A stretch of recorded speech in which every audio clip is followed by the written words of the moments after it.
আগামী 7 তারিখে আষাঢ় মাসে অম্বুবচী নাম শুনেছেন? যদি বলুন হ্যাঁ না। অম্বুবচী নাম শুনেছেন? 7 তারিখ থেকে 11 তারিখ পর্যন্ত বলছে কিবা বার কিবা তিথি 7 তারিখে অম্বুবচী। কদিন থাকে মায়েরা? 7 থেকে 11 দিন পর্যন্ত। শুনবেন ভালো করে, এই আষাঢ় মাসের 7 তারিখ থেকে 11 তারিখ পর্যন্ত আপনাদেরকে সাবধানে থাকতে হবে। কেন? আমার যারা মা আছেন, আমার যারা বোন আছেন, আমার যারা দিদি আছেন, তাদের কাছে ক্ষমা চেয়েই বলে নিলাম, মায়েরা 4 দিন মাসে কিন্তু অসচ অবস্থায় থাকেন, যেটাকে রজস্বলা বলা হয়, ইংরাজিতে যেটাকে পিরিয়ড বলা হয়। সবাই তাকান, সেই অবস্থাতে আপনারা যে 4 দিন থাকেন, ওই অবস্থাতে পৃথিবী প্রকৃতি প্রতি বছর একবার তারও রজস্বলা হয়। কোন দিন? 7 তারিখ থেকে 11 তারিখ। এই সময় পৃথিবীতে জল হয় আর পৃথিবী উর্বর হয়। ওই জন্য সেই সময় পৃথিবীর যে কোনো জায়গাতে কোদাল দিতে নাই, মাটি খুঁড়তে নাই, কোনো গাছ লাগাতে নাই। এগুলো কিন্তু মাথায় রাখবেন। অম্বুবচীর 7 থেকে 11 পর্যন্ত যারা চাষিবাসী আছে তারা মাঠের দিকে যায় না। কেন? পৃথিবী প্রকৃতি মা রজস্বলা অবস্থায় আছেন। ওই সময় তাকে কোনো আঘাত দেওয়া যাবে না, তাকে যত্ন করে রাখতে হবে। খুব মন দিয়ে শুনবেন, এই যে মায়েদের 4 দিন রজস্বলা হয়, এই অবস্থায় আপনারা কীর্তন শুনতে যেতে পারেন, আপনি বাড়িতে বসে এক জায়গাতে নাম জপ করতে পারেন, গুরুমন্ত্র জপ করতে পারেন, কিন্তু মন্দিরে ঢুকতে পাবেন না। সুন্দর করে শুনবেন, মন্দিরে এমনকি এটাও নিয়ম আছে শাস্ত্রে, ওই 4 দিন আপনারা অন্নপূর্ণার মন্দির মানে রান্নাও করতে পাবেন না। কিন্তু উপায় নেই, এখন তো ছোট সংসার, ছেলে মেয়ে স্বামী আছে, আপনাদের রান্না করতে হয়। আগেকার যুগে মায়েদের একসঙ্গে 3 যা 4 যা একসঙ্গে থাকতো, একসঙ্গে কারো শরীর খারাপ হলে একজন করে দিত। কিন্তু এখন তো সে নেই, এখন একটা সংসার, ছোট সংসার, আপনাদের করতে হয়। কিন্তু বলে রাখি, অশৌচ অবস্থায় রজস্বলা অবস্থায় যদি রান্না করতে হয়, তবে রান্না করবার আগে দূর থেকে মা অন্নপূর্ণাকে প্রণাম করে বলবে, মা তুমিও তো নারী, আমিও তো নারী, তুমি তো আমার সবই বোঝো, আমার সংসার আমাকে কর্ম করতে হয়, আমি রন্ধন করব, তুমি আমাকে নিজ গুণে ক্ষমা করবে।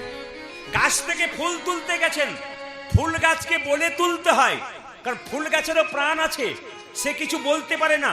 তাকে বলতে হয়, হে বৃক্ষমাতা, তুমি যে ফুল দিয়েছো বক্ষ বিদীর্ণ করে, ওই ফুল গোবিন্দ সেবায় লাগবো, তোমার শরীর থেকে যখন ফুল তুলে নেব তোমার আঘাত লাগবে, তুমি যেন নিজ গুণে আমাকে ক্ষমা করে দিও।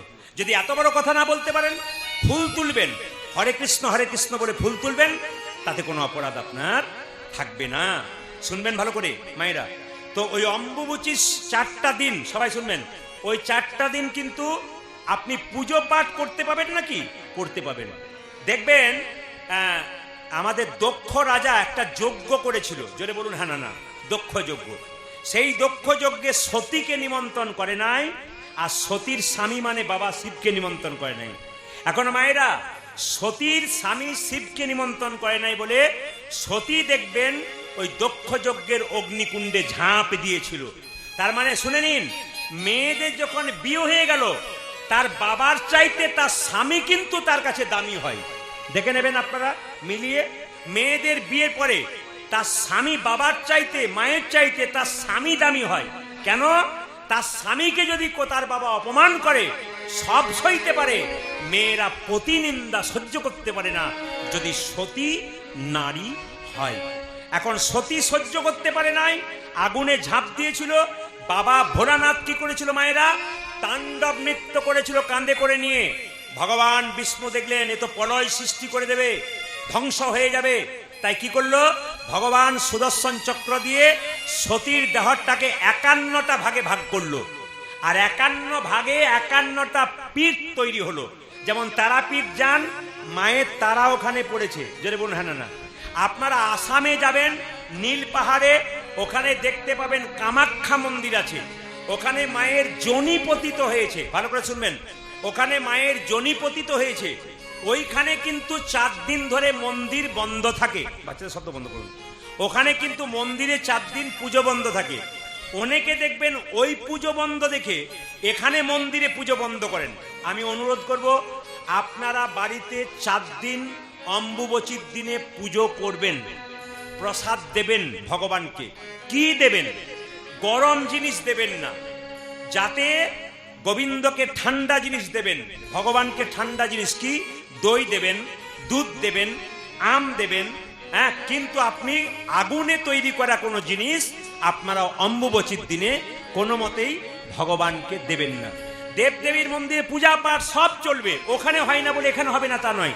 কোনো মা যদি রজস্বলা অবস্থায় থাকে, সে কি খায় না? সে তো খায়। যেগুলো তার সেই সময় খাওয়া যায় সেইগুলো খায়। তাই দেবতাকে সেই সময় সেই খাবারগুলো দিতে হবে।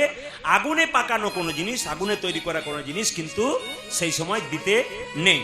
ও মায়েরা, যতজন কীর্তন শুনতে এসছেন, প্রতিদিন স্নান করে গোবিন্দের সেবা করেন।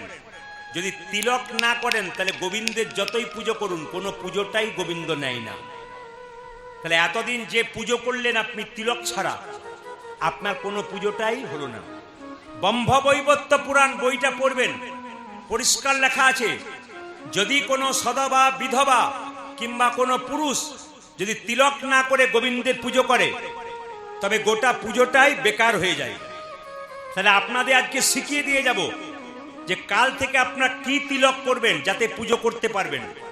মাছ মাংস সবই খাবেন, কিন্তু তিলক করতে পাবেন। আচ্ছা, এইদিকে তাকাবেন, যারা যারা তুলসীর মালা পরেছেন, আমি হাত তুলতে বলবো না, কিন্তু সবাইকে বলে যাব আজকে এখানে সুন্দরনগরে আপনার নিজেদের সুন্দরতা বজায় করবার জন্যে সবাই কিন্তু তুলসীর মালা পরবেন।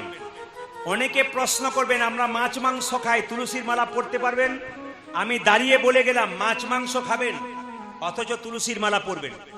যারা খান না তারাও পরবেন, আর যারা না খান তারাও কিন্তু, যারা খান তারাও কিন্তু পরবেন।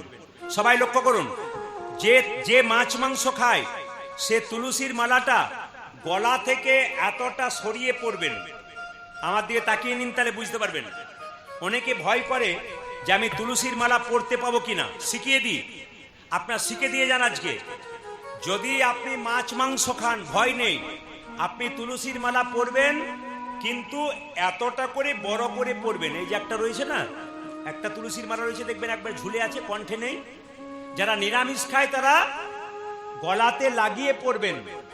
এইদিকে যারা নিরামিষ খান তারা গলাতে লাগিয়ে পরবেন, কণ্ঠে লাগিয়ে। আর যারা আমিষ খান তারাও মালা পরবেন, কিন্তু মালাটা ঝুলিয়ে পরবেন যাতে কণ্ঠে না লাগে। তবু তুলসীর মালা পরবেন। কেন? রোগ হলে ওষুধ দিতে হয়, ও রোগ যায়। অনেকে বলে মাছ মাংস খাবো, তুলসীর মালা পরে পাপ হবে না কেন? তুলসীর মালা পরে মাছ মাংস খেলে পাপ হয়, আর তুলসীর মালা না পড়লে পাপ হয় না মাছ মাংস খেলে, নাকি? সবেই হয়, ওতে আরো বেশি করে হয়। কেন বলুন তো? মালা পরবেন মানে কি, আস্তে আস্তে মাছ মাংস খাবার রুচিটা আপনার আস্তে আস্তে কমবে। অনেকে বলবে কথাটা ঠিক বলেছেন। মায়েরা যারা মাংস খান, বাবারা যারা মাংস খান, তাদেরকে বলবো কিছু মনে করবেন না। যারা মাংস খায় হাত তুলতে বলবো না, তাদেরকে বলবো যারা প্রায় মাংস খান, তার কাছে আমার প্রশ্ন, নিজের আঙ্গুলটা কেটে আমাকে কালকে সকালে দেবেন, আমি ঝোল করে খাবো। কে কে দেবেন? নিজের আঙ্গুলটা দিতে কষ্ট হয় কেটে, তাহলে যাকে আপনি কাটছেন, কষ্ট করে কেটে খাচ্ছেন, ওর যে ব্যথা যন্ত্রণা, ওর যন্ত্রণা খাচ্ছেন, সত্যি কি আপনি সুখী থাকতে পারবেন? প্রশ্ন আপনার কাছে। একজনকে মারা হলো, যখন কাউকে কাটা হচ্ছে, কোনো পশু পাখিকে ছটফট ছটফট করছে জীবনটা বেরোবার আগে, তার কষ্ট করা মাংসটা, দেহের ব্যথার মাংসটা আপনি খাচ্ছেন, আপনি কি সুখী থাকবেন? যখন কাল থেকে খাবেন তখন বিচার করবেন, আমি যার মাংস খাচ্ছি তাকে যখন কাটা হয়েছে তার কত যন্ত্রণা হয়েছে, প্রাণটা বেরোর আগে ছটফট ছটফট করেছে, ডানা ঝটপট ঝটপট করেছে, তারপর আমি সেটা দিব্যি খেয়ে নিচ্ছি, সত্যি কি আমার সুখ হবে? এ বিচারবোধ যদি কারো থাকে তবে সে একমাত্র নিরামিষভোজী হতে পারবে। আর এই বিচারবোধ যার না আছে সে কিন্তু নিরামিষভোজী হতে পারবে না। মায়েরা সবাই তাকান, এই কপালে তিলকের কথা বললাম, এইদিকে তাকাবেন, তিলকের কথা বললাম। এই আঙ্গুলে তিলক দেওয়া যায়, এই আঙ্গুলে তিলক দেওয়া যায়, এই আঙ্গুলে দেওয়া যায়, এই আঙ্গুলে দেওয়া যায়, এই আঙ্গুলে দেওয়া যায়। শুনে নিন, আপনি মন্দিরে কোনো ব্রাহ্মণকে বলবেন, বাবা মায়ের একটু সিঁদুর আমার কপালে দাও তো, যদি তিনি এই আঙ্গুলে দেন, সবাই তাকান আমার কাছে, ক্যামেরা হচ্ছে কিন্তু, যদি এই আঙ্গুলে দেন তাহলে বুঝবেন উনি পড়াশোনা করেছেন, ঠিক ঠিক দিচ্ছেন। আর যদি এই আঙ্গুলে ফোঁটা দেন, এই আঙ্গুলে দেন, তাহলে বুঝবেন উনি পড়াশোনা করেন না, উনি নিজে আন্দাজি দিচ্ছেন। শাস্ত্রজ্ঞ ব্রাহ্মণের কাছে নিতে হবে, যিনি পড়াশোনা করেছেন। যখনই তিনি তিলক দেবেন, এই আঙ্গুলটা ব্যবহার করবেন। এই আঙ্গুলে কাকে তিলক দেবেন? আপনার বাড়িতে কেউ মারা গেছে, তাকে শ্মশানে নিয়ে যাওয়া হবে, তাকে তিলক এই আঙ্গুলে দিতে হবে, তর্জনীতে। আপনি নিজে যখন তিলক নেবেন, তিলক কাঠি ছাড়া যদি আপনি আঙ্গুলে নেন, তাহলে আপনাকে তিলক এই মধ্যমা মানে এই আঙ্গুলে নিতে হবে। আর এই আঙ্গুলে তিলক কাকে দেবেন? যারা গুরুমন্ত্র নিয়েছেন তারা সবাই তাকান। এই আঙ্গুল থেকে মন্ত্র ভজন শুরু হয়, জোরে বলুন হ্যাঁ না না। এই আঙ্গুল থেকে মন্ত্র ভজন শুরু হয়, সবাই তাকাবেন, দেখবেন। তুলসী পাতা গোবিন্দকে দেবেন, এই আঙ্গুলে টাচ দিতে হবে। একটা বাতাসা গোবিন্দকে দেবেন, এই আঙ্গুলটা টাচ দিতে হবে। যা কিছু দেবেন, যদি এই আঙ্গুলটা টাচ না দেন এইটা, তাহলে আপনার গোটা পুজোটা কিন্তু বৃথা হয়ে যাচ্ছে। শিখে নিয়ে যান, কাজ আছে। উল্টো পাল্টা করবেন, যতই পুজো পাঠ করুন আপনার কোনো লাভ হবে না যদি এই নিয়মগুলো পালন না করেন। আর এই আঙ্গুলে কাকে দেবেন মায়েরা? এই আঙ্গুলে তুলসী পাতা দেবেন, এই আঙ্গুলে তিলক দেবেন গোবিন্দকে, এই আঙ্গুলে তিলক দেবেন গুরুদেবকে। আর এই আঙ্গুলে তিলক দেবেন কাকে? ভাইয়ের কপালে দিলাম ফোঁটা, জমের দুয়ারে পড়ল কাঁটা, যমুনা দেয় জমকে ফোঁটা, আমি দিই আমার ভাইকে ফোঁটা। যমুনার ফোঁটা পেয়ে জম হলো চিরজীবী, আমার ফোঁটা পেয়ে আমার ভাই হবে দীর্ঘজীবী। এটা প্রত্যেকটি বোন কিন্তু চাই। মায়েরা, কাল থেকে তিলক সবাই করবেন। কিভাবে করবেন? শাস্ত্রবিধি অনুযায়ী। আপনি পুজো পাঠ করবেন, স্নান করার পর হাতে জল নেবেন, শাস্ত্রে বলেছে জল তিলক। হাতে জল নেবেন, জল নিয়ে এরকম করে দুটো দাগ দিয়ে দেবেন, এখানে একটা ফোঁটা দিয়ে দেবেন, জল তিলক হয়ে গেল। আপনি পুজো পাঠ করবেন, অথচ তিলক হয়ে গেল, কেউ দেখতে পেল না। তিলক দেখলেই তো এখন ঠাট্টা করে আমাদের হিন্দুদের, নাকি? আমার পাশের বাড়িতে একটা মেয়ে 25 বছর বয়স, ও তিলক করে, মালা করে, পাশের বাড়ি 5টা মেয়ে বরাবরি করে, হারাধনের বইয়ের কি ঢং দিদি, মালা পড়েছে, তিলক করেছে। এটাই তো সবচাইতে লজ্জার ব্যাপার। তাই ভগবান শ্রীকৃষ্ণকে মুকুন্দ সরকার কি করছে? গোপীনাথকে সাজাচ্ছে।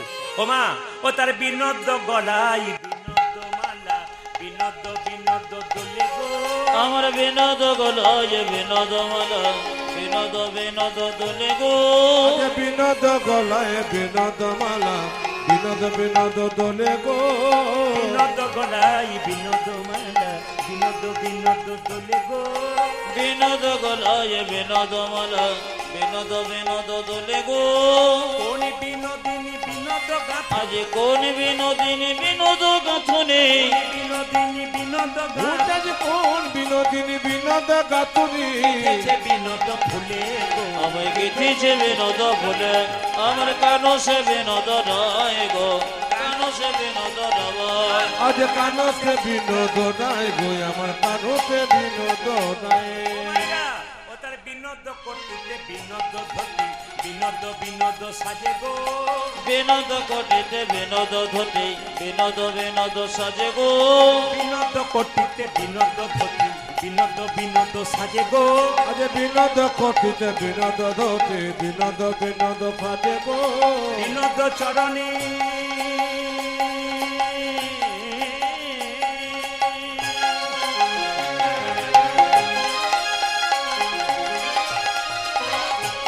উঠে যে বিনোদ চরণে বিনোদন পুর, বিনোদ চরণে বিনোদন পুর, আমার বিনোদ চরণে বিনোদ নপুর, বিনোদ বিনোদ সাজে গো, অজে বিনোদ বিনোদ ভজে, আমার কানো সে বিনোদ নয় গো, কানো সে বিনোদ নয়। আজ কানসে বিনোদ নাই গো, আমার কানসে বিনোদ নাই।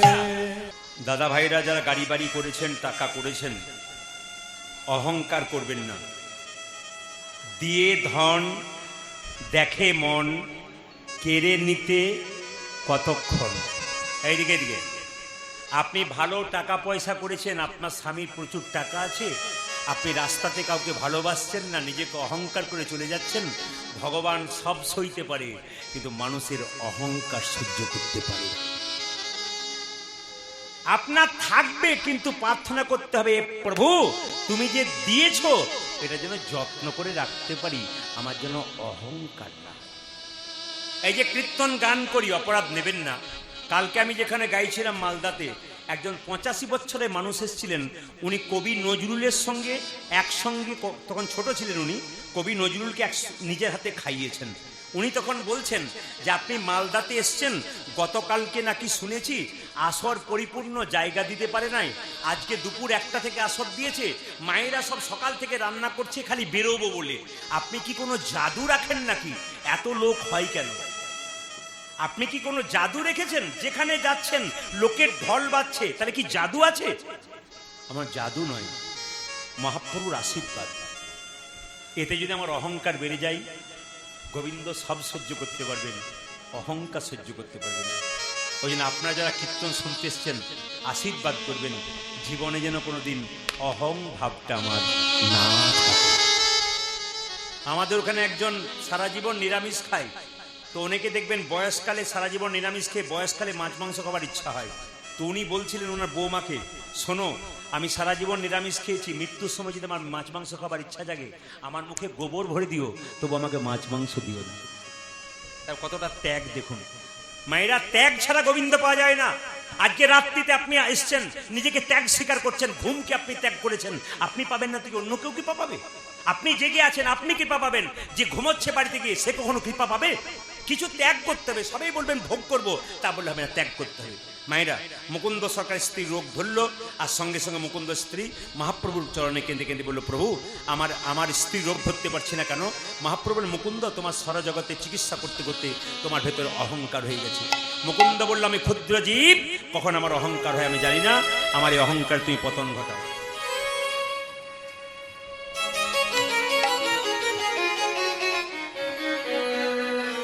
বলছে আমার অহংকার হয়েছে, আমি বুঝতে পারি না। মহাপ্রভু জীবাণুপান মুকুন্দকে দিল, আর মুকুন্দ তার স্ত্রীকে দিল। তার স্ত্রীর রোগ তো ভালো হলো, একটা কঠিন নতুন লক্ষণ প্রকাশ পেল, তার স্ত্রীর গর্ভে সন্তান এলো, আর সেই সন্তান তার নাম হবে রঘুনন্দন। আর সেই গোপীনাথকে পুজো করবে, আপনার সেই প্রসাদ নিয়ে যাবেন। মায়েরা, রঘুনন্দনের জন্ম হবে, মাথায় কাপড়টা নিন সবাই, রঘুনন্দনের জন্ম হবে এখনই মুকুন্দ সরকারের স্ত্রীর গর্ভ থেকে। মায়েরা, কি পুজোর দিনে জন্ম হলো? সরস্বতী পুজোর দিনে। সবাই লক্ষ্য করুন।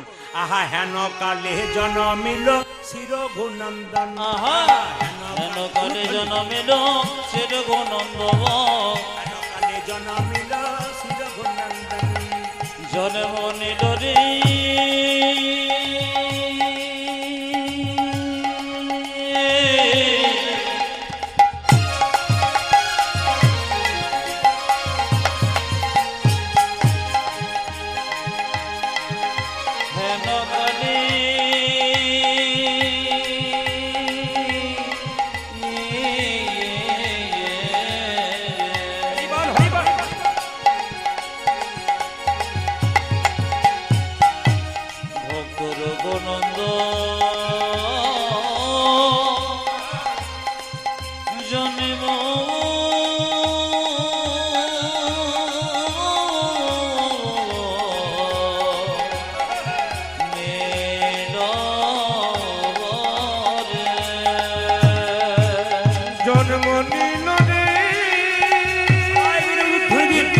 আপনার বাড়ি বাড়ি কৃষ্ণ ভক্ত সন্তান হবে।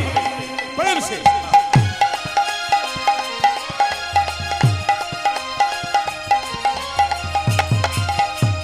ভক্ত রঘুনন্দন জন্ম নিল রে,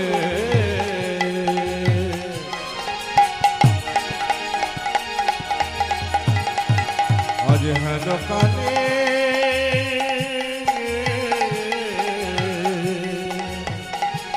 জন্ম নিল, জন্ম নিল, জন্ম নিল, হেন কালে জন্ম নিল শ্রী রঘুনন্দন, হেন কালে জন্মিল শ্রী রঘুনন্দন, হেন কালে জন্মিল শ্রী রঘুনন্দন। না না, আপনাকে ডাকি নাই, মুকুন্দ সরকার নবাবকে ডাকছি, ভয় খেয়ে যাবেন না। আরে আরে আসুন না। নবাব কি সেজে এসছে জোরে বলুন? নবাব কি সেজে এসছে? ফকির, ফকির যেন চিনতে না পারে। ধরুন আমি প্রদীপ পাল কীর্তন করি, একদিন যদি আমি টুপি পরে, চশমা পরে, প্যান্ট শার্ট পরে এখানে চলে আসি, আমাকে চিনতে পারবেন? পারবেন না। এত বড় বাংলার নবাব ফকির, এই যে এই যে এই যে এই যে, আপনাকে বলিনি, বলে এদিকে আসুন। বাংলার নবাব ফকির সেজে বলছে আমি, খুব পেটে যন্ত্রণা, সঙ্গে সঙ্গে মুকুন্দ চিনতে পারে নাই, জামাটা খোলো, জামাটা খোলো। বাংলার নবাব মনে মনে ভাবছে আমি হুসেন শাহ, জামা আমি খুলবো, পেটের রোগ যদি ভালো না হয় দেখবে আমি কে এসেছি। আরে কে ভাবছো, এই জামাটা খোলো, এত লোক লাইন দিয়ে দাঁড়িয়ে আছে।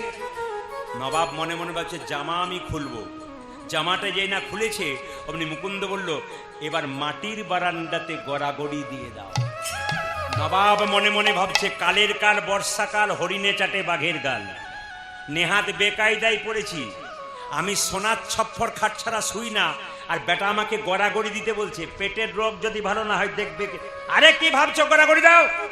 যেই না মায়েরা গড়াগড়ি দিয়েছে অমনি অর্ধেকটা পেটের রোগ ভালো হয়ে গেছে। নবাব বলল কবিরাজ কি তোমাকে কেন ওষুধ দেওয়া থাকে নাকি? বলে হ্যাঁ হ্যাঁ, সবাইকে দিতে দিতে এক আধটু পড়ে গেছে, তোমার হয়তো কাজে লেগে গেছে, দেখি দেখি দেখি দেখি আসল ওষুধটা দি। যে না আসল ওষুধটা দিয়েছে অমনি মুকুন্দের রোগ, নবাবের রোগ ভালো হয়ে গেছে। আচ্ছা মায়েরা, এই যে কীর্তন শুনতে এসছেন, যারা গালে হাত দিয়ে বসছেন, দেশের যত চিন্তা সব আপনার মাথায় আসবে, নরেন্দ্র মোদীর ওপরে আপনার চিন্তা আসবে, যত চিন্তা সব আপনার উপর আসবে, যিনি মাথায় গলাতে হাত দিয়ে বসে আছেন। এই দিয়ে তাকাবেন, যে যেখানে বসে আছেন মন দিয়ে শুনবেন।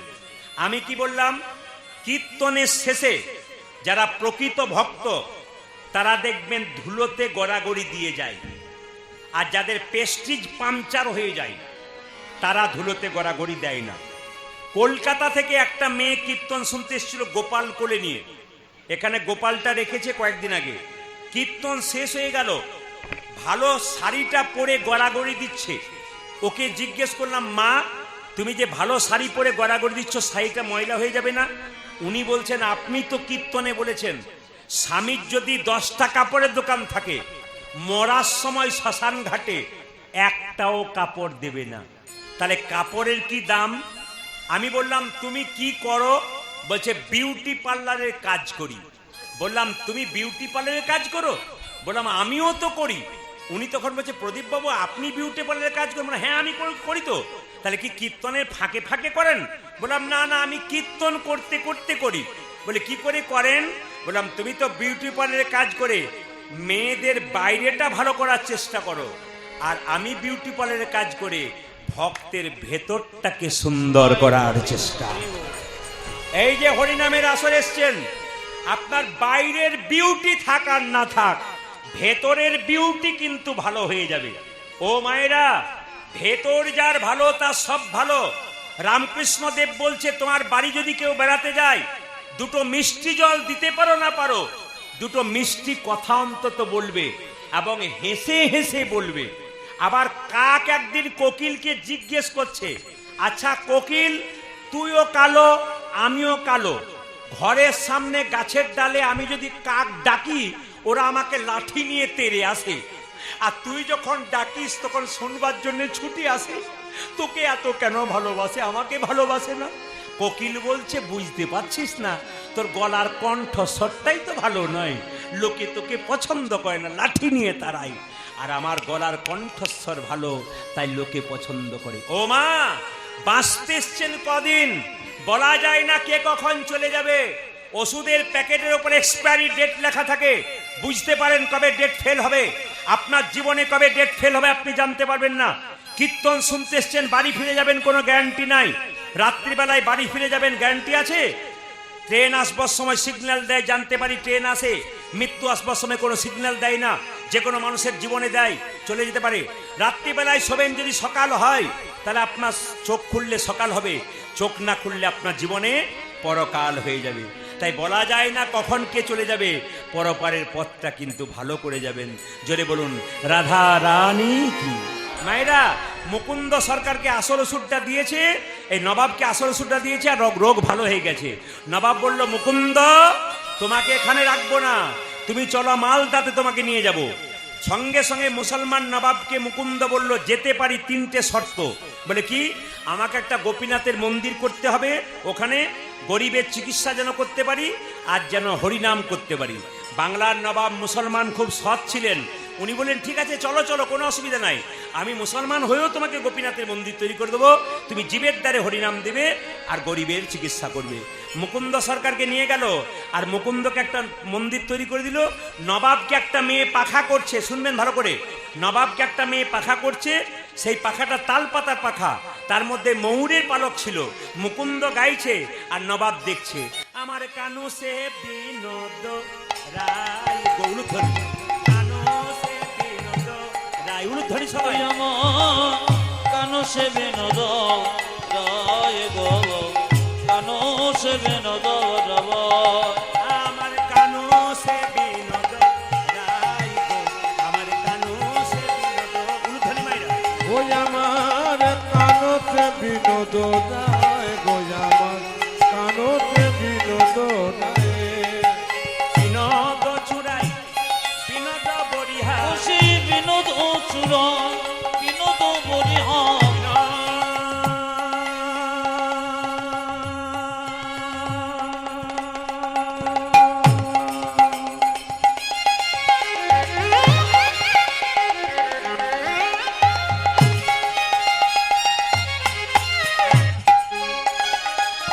বিনোদ চুরাই, বিনোদ বরিহা। খুশি বিনোদ চূড়াই, বিনোদ বরিহার। এই যে বরিহা, বরিহা বিনোদ উড়ছে তাই গো। যে বিনোদ জুড়েছে তব, আমার কানো সে বিনোদ রায় গো, সবাই তালি দেবেন। কানো সে বিনোদ রব।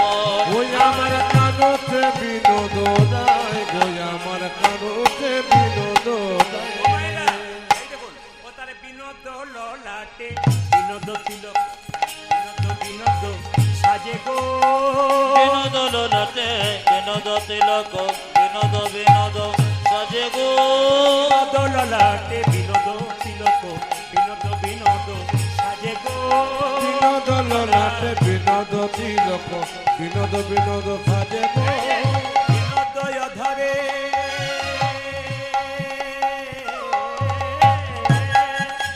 বিনোদয় ধরে, বিনোদ মুরলী, বিনোদয় ধরে বিনোদ মুরলী, বিনোদয় ধরে, বিনোদ মুরলী। উদাজে বিনোদয় ধরে বিনোদ মুরলী। বিনোদ বিনোদ বাজে গো। আমার বিনোদ বিনোদ ভজে, আমার কানো সে বিনোদ রায় গো, কানো সে বিনোদ রব।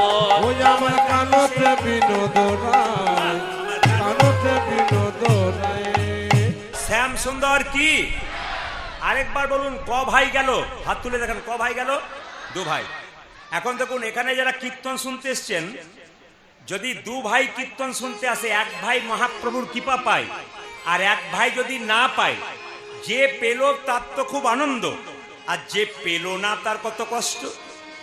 মহাপ্রভু বললেন, এই যে শ্রীবাস, ওদের মধ্যে যে ছোট ভাই, তাকে বলে দাও সে আমার সঙ্গে সারা জীবন কীর্তন করবে, আমার আশীর্বাদ পাবে।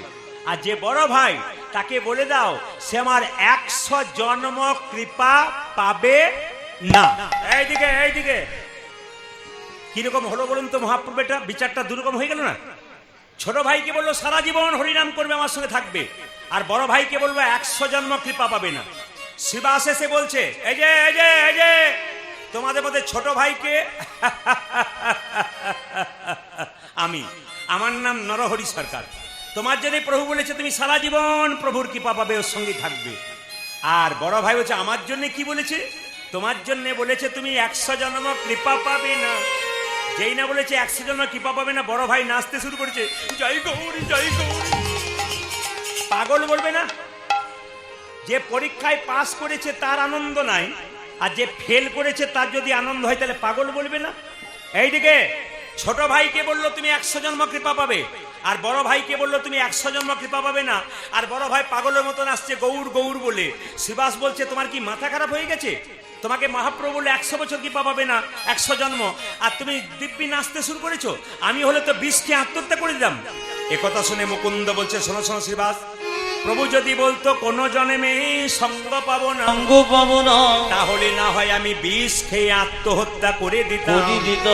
প্রভু বলেছে 100 জন্ম সঙ্গ পাবো না, সঙ্গ পাবো না, 100 জন্ম না হয় গৌর গৌর বলি কেঁদে কেঁদে বেড়াবো। বেড়াবো।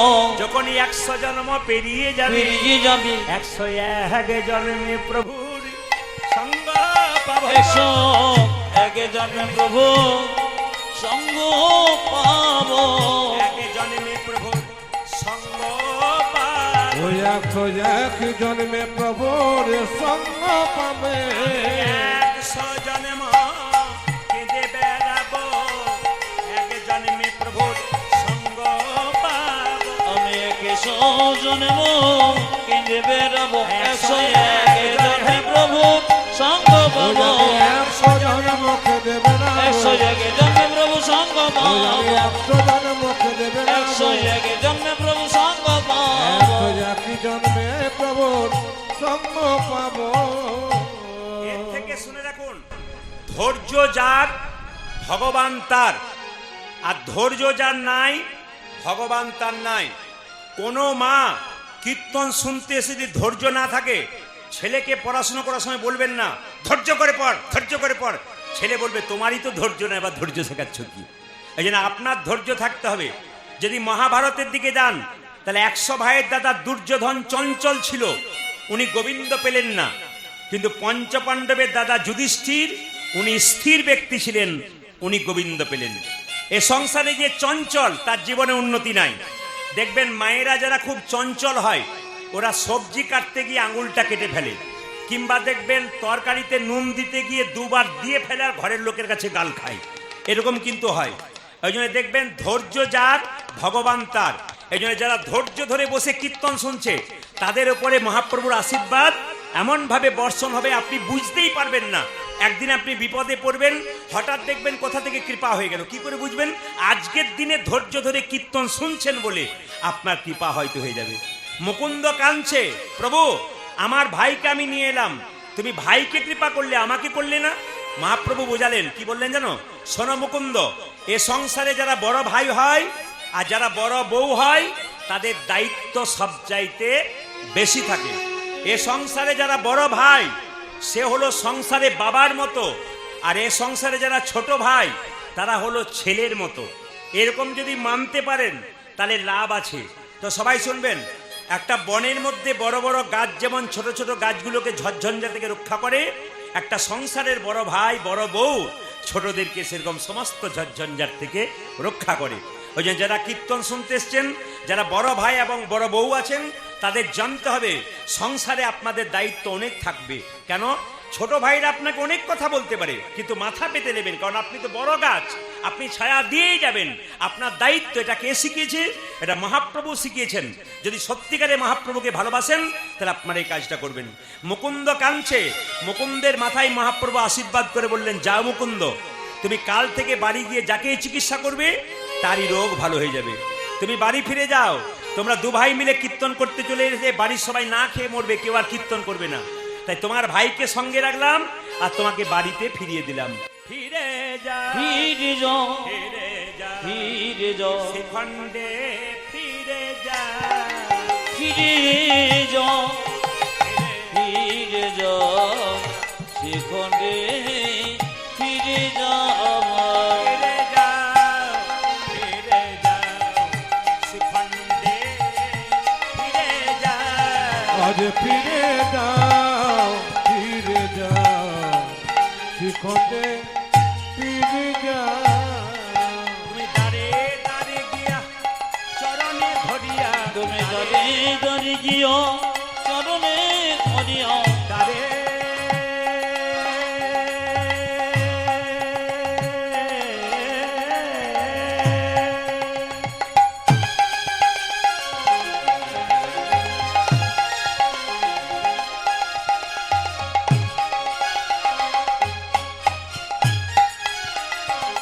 তুমি দরে দরে গিয়ে চরণে ধরিয়া, দাঁড়ে দাঁড়ে গিয়া চরণে ও ধরিয়া, তুমি দাঁড়ি দাঁড়ি গিয়া চরণে ধরিয়া, হরির নাম বিলাও। দরে দরে গিয়ে চরণে ধরিয়া, হরে নাম বিলাও, ফিরে যাও, ফিরে যাও, শ্রীখণ্ডে ফিরে যাও। আজ ফিরে যাও, ফিরে যাও, শিখতে ফিরে যাও।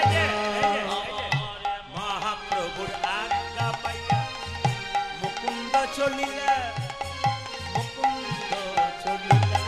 আমার মহাপ্রভুর আজ্ঞা পাইয়া মুকুন্দ চলিল, মুকুন্দ চলিল মহাপ্রভুর আজ্ঞা পাইয়া মুকুন্দ চলিলা, মুকুন্দ চলিলা। ওই আমার মহাপ্রভুর আজ্ঞা পাইয়া মুকুন্দ চলিলা, মুকুন্দ চলিলা। শিখণ্ড গ্রামেতে আমি শিখুন্ড গ্রামেতে যাসি, শিখণ্ড গ্রামেতে আসি, শ্রীখণ্ড গ্রামেতে আসি, উপনীত হইলা, উপনীত হইলা। আমি শিখুন্ড গ্রামেতে যাসি, উপনীত হইয়া, উপনীত হইয়া। হরি বল, বলো বলো হরি বল, বলে বলে হরি বল। বলো বলো হরি বল। বাড়ি ফিরে এলেন 14 আষাঢ়, তাই তো? জগন্নাথ দেবের স্নান যাত্রা। এইদিকে মায়েরা, আচ্ছা জগন্নাথ দেবের স্নান যাত্রা শুনেছেন? নামটা জোরে বলুন, হানানা। স্নান যাত্রা শুনেছেন? একবার বলুন জগন্নাথ দেব কি, একটু জোরে বলুন জগন্নাথ দেব কি। আচ্ছা মন দিয়ে শুনে নিন, যার বাড়িতে জগন্নাথের ছবি আছে, এদিকে এদিকে, যার বাড়িতে জগন্নাথের ছবি আছে, কারা কারা পুরীর জগন্নাথ গেছেন হাত তুলুন তো। পুরী, পুরী, বাহ বাহ। একটা নিয়ম আছে কিন্তু, যদি কেউ তীর্থস্থানে যায় তবে তাকে একটা ফল ত্যাগ করতে হয়। এইদিকে আপনারা কারা কারা করেছেন? পুরী যাবেন, গয়া যাবেন, বৃন্দাবন যাবেন, একটা করে ফল ত্যাগ করতে। ফল মানে কি? ধরুন আপনি কলা, আপেল, পেয়ারা তিনটে খেতে ভালোবাসেন, যে কোনো একটা তীর্থে গেলে আপনাকে সেই ফলটা ত্যাগ করতে হয়। মানে ওই ফলটা জীবনে খাবেন না, গোবিন্দকে বলে আসতে হয়, প্রভু আমি পেয়ারা খেতে ভালোবাসি, এটা তোমাকে চিরকাল দিয়ে দিলাম, আর কোনোদিন খাবো না, এটা বলে আসতে পারি। আপনার কেউ বলেন নাই, আগামী থেকে যখন তীর্থস্থানে যাবেন একটা করে ফল ত্যাগ, এইদিকে একটা করে ফল ত্যাগ করে আসবেন।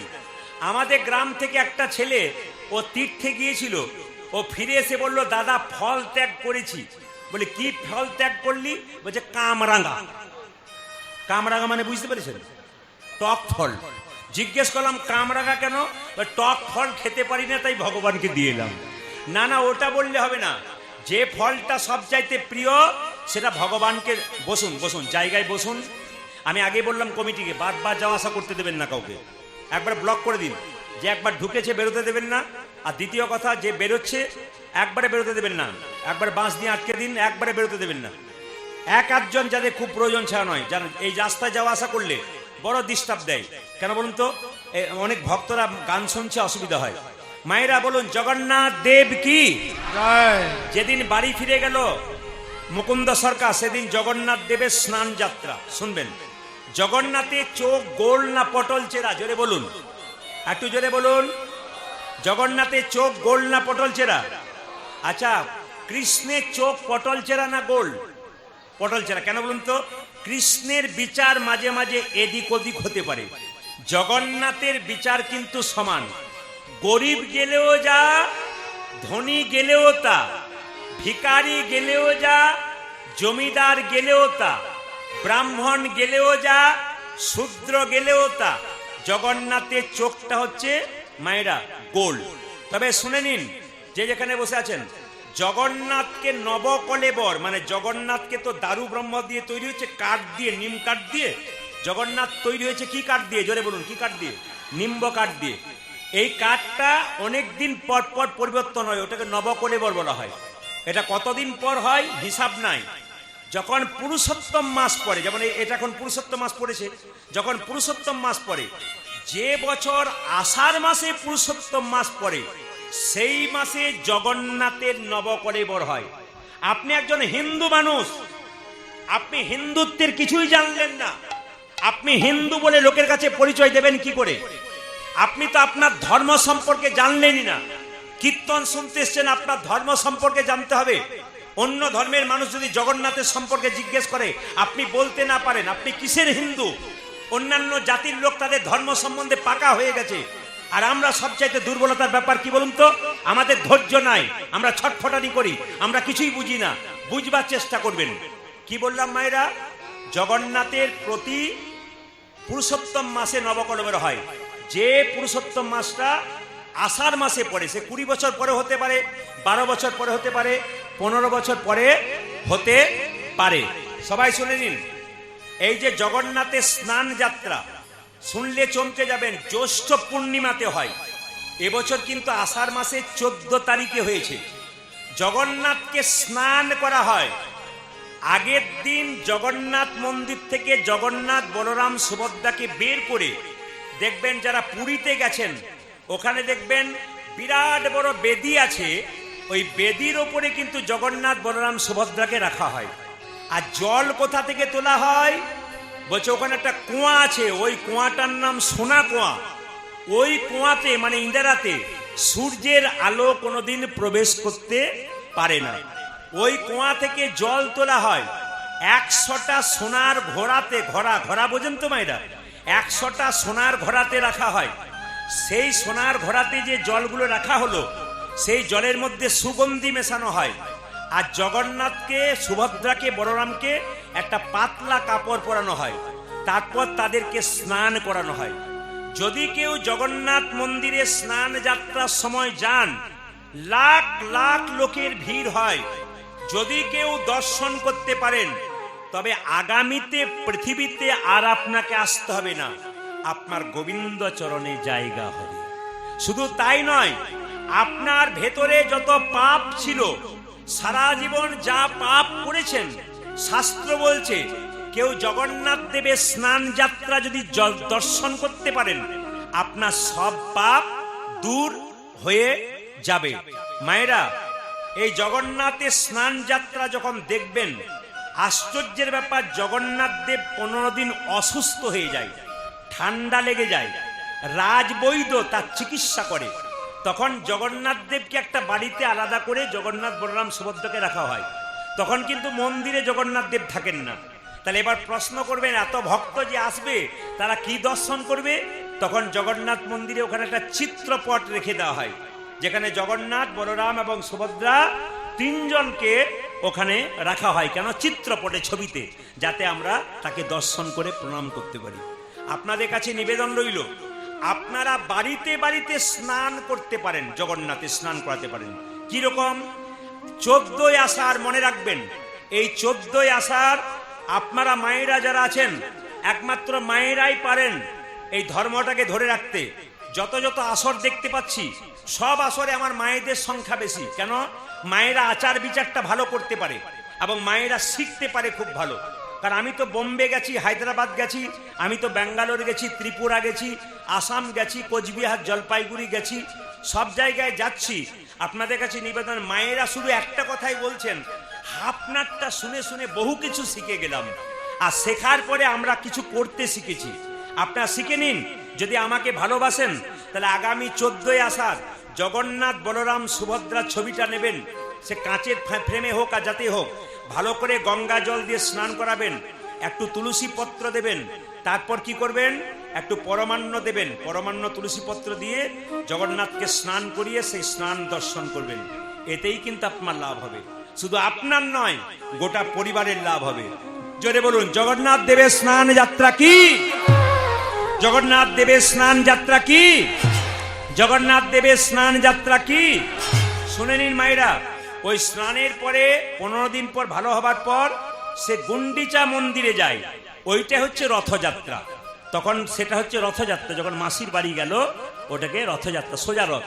আর মাসির বাড়ি থেকে যখন ফিরে এলো, ওটাকে উল্টো রথ বলা হয়। তাই দেখুন মায়েরা, যখন নবকলেবর হয়, নতুন করে তৈরি হয়, যেখানে দেখুন, আপনার প্রশ্ন করবেন, জগন্নাথ দেবের যে নবকলেবর নতুন করে তৈরি হলো, তার পুরাতন কাঠটা কি করা হলো? এইদিকে পুরাতন কাঠটা কি হলো মায়েরা? পুরাতন কাঠটা যেমন আমাদের কেউ মারা গেলে সমাধি দেওয়া হয়, সেরকম নিয়ম অনুযায়ী, শাস্ত্র অনুযায়ী জগন্নাথ দেবের পুরাতন কাঠটা সমাধি দেওয়া হয়। যে জায়গাতে সমাধি দেওয়া হয়, ওটা কিন্তু জগন্নাথ দেবের মন্দিরের দক্ষিণ দিকে আছে। এবং ওই জায়গাটাকে কি বলা হয়? ওই জায়গাটাকে বৈকুণ্ঠ ধাম বলা হয়। যদি কোনোদিন জগন্নাথ মন্দিরে যান, তার দক্ষিণ দিকে একবার যাবেন, দেখবেন সেখানে বৈকুণ্ঠ ধাম দেখতে পাবেন। কেন? সেখানে জগন্নাথ দেবের পুরাতন কাষ্ঠটা সমাধি দেওয়া আছে। যেটা বলুন, রাধা রানী কি, শ্যাম সুন্দর কি, মদন মোহন কি। আচ্ছা মায়েরা, তাহলে 2 ভাইয়ের মধ্যে 1 ভাই রয়ে গেল কার কাছে? মহাপ্রভুর কাছে।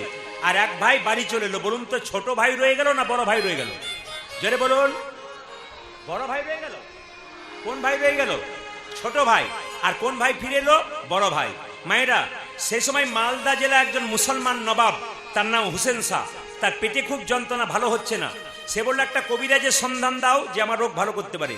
একজন বলল, তুমি যদি মুকুন্দ কবিরাজের কাছে যাও তোমার পেটের যন্ত্রণা ভালো হয়ে যাবে। মুকুন্দ কবিরাজ কাছে আসছে, কিন্তু নবাবকে বলল তোমাকে ফকির সেজে যেতে হবে, কারণ গরিবের চিকিৎসা করে বড় লোকে করে না। এত বড় বাংলার নবাব ফকির সেজে এলো যাতে আমাকে চিনতে না পারে। হুসেন ফকির। মুকুন্দ সরকার মন্দিরে সকালবেলায় গোপীনাথের ভজন করছে, আর নবাব দাঁড়িয়ে দেখছে। কি গাইছে মুকুন্দ? আমার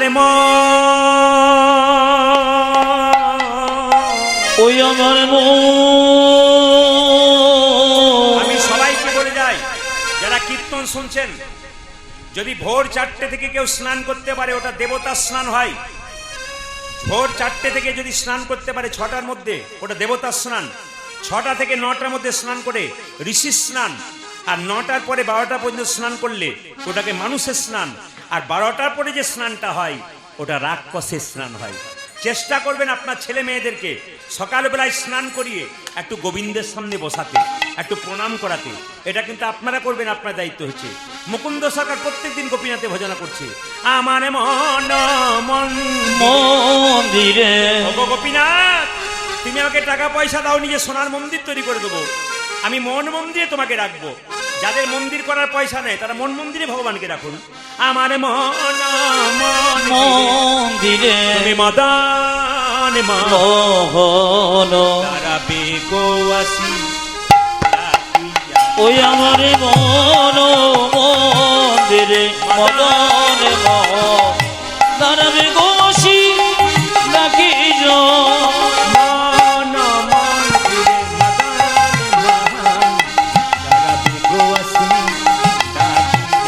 ওই আমার মন মন্দিরে মদন মোহন তারাবে গুয়াতে ডাকিয়া।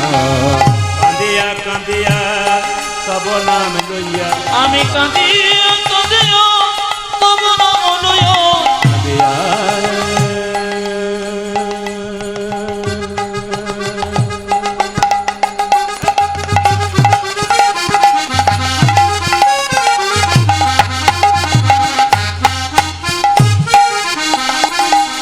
প্রাণ না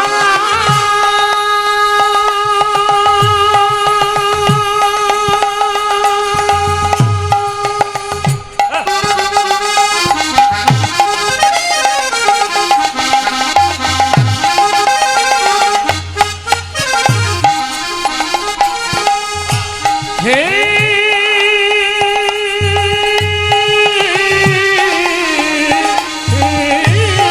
প্রাণনা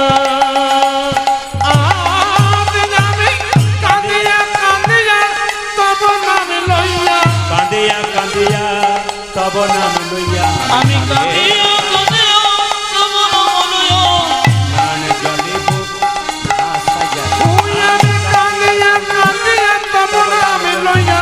নয়ন জলিব আমার মন মন্দিরে মদন মহান দাঁড়াবে গৌয়াসি ডাকিয়া। আমার মন মন্দিরে মদন মোহন তারাবে গোসি ডাকি আপনি দেখি আপনার কেমন কীর্তন শুনছেন ধরা পড়ে যাবে। উত্তর দিতে পারলেই বুঝবেন পাক্কা, আর না উত্তর দিতে পারলে কাঁচা। কি বলুন তো, মুকুন্দ সরকার যখন কীর্তন করছে, নবাবকে একটা মেয়ে পাখা করছিল, তাল পাতার না প্লাস্টিকের? জোরে বলুন, একটু জোরে বলুন। এর থেকে বুঝে নিলাম আপনারা বুঝে গেছেন। আচ্ছা, ওর মধ্যে কোন পাখির পালক ছিল, কাকের না কোকিলের? জোরে বলুন। ময়ূরের। যাক, ভাগ্যিস এসেছিলেন, নাহলে আমি ভুলে গিয়েছিলাম। কি বললাম মায়েরা? কিসের পালক ছিল? ময়ূরের পালক। সেই ময়ূরের পালক দেখে মুকুন্দ সরকার অজ্ঞান হয়ে গেল। আর যখন অজ্ঞান হয়ে গেল, নবাব তাকে জল দিয়ে জ্ঞান ফেরালো। আর মুকুন্দকে বলল, মুকুন্দ তুমি বাড়ি ফিরে যাও, গোটা শ্রীখণ্ডটা আমি তোমার নামে লিখে দিলাম, তোমার যাতে কোনো অভাব না থাকে। ঈশ্বর যা করে তা, জোরে বলুন, ঈশ্বর যা করে তা, একটু জোরে শুনতে চাই, ঈশ্বর যা করে তা আচ্ছা, এই সময় যদি বৃষ্টি নেমে যায়, ঈশ্বর যা করে তা? আপনার তো মঙ্গল বলছেন, কমিটির কি অবস্থা হয়? আপনার ছেলে পরীক্ষায় ফেল মেরেছে, নিয়ে আমি গিয়ে বলি ঈশ্বর যা করেছে তা মঙ্গল হয়েছে। আপনার কেমন লাগবে? বাজে বকবেন না তো, ফালতু বকবেন না মায়েরা। তাহলে কি বললাম? ঈশ্বর যা করে সত্যি মঙ্গলের জন্য করে। মুকুন্দ বাড়ি ফিরে আসছে মায়েরা, আর নবাব বলল যাও বাড়ি ফিরে যাও, তোমার গোটা 6 ঘন্টা লিখে দিলাম। মুকুন্দ যাচ্ছে আর গাইছে, যশোদার দুলাল, তুমি যশোদারি দোলা, যশোদার দুলাল, তুমি যশোদারি দোলা, বজে ব্রজের রাখা বৃন্দা বন মন।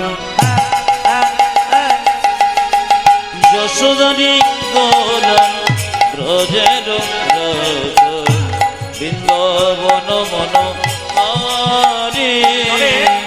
তবে আপনারা যেভাবে এঁটে সেটে বসছেন, আমি আজকে সিদ্ধান্ত নিয়ে নিয়েছি, আজ আমি 3টে পর্যন্ত কীর্তন করব। রাজি আছেন? হবে হবে। জোরে বলুন হা না না।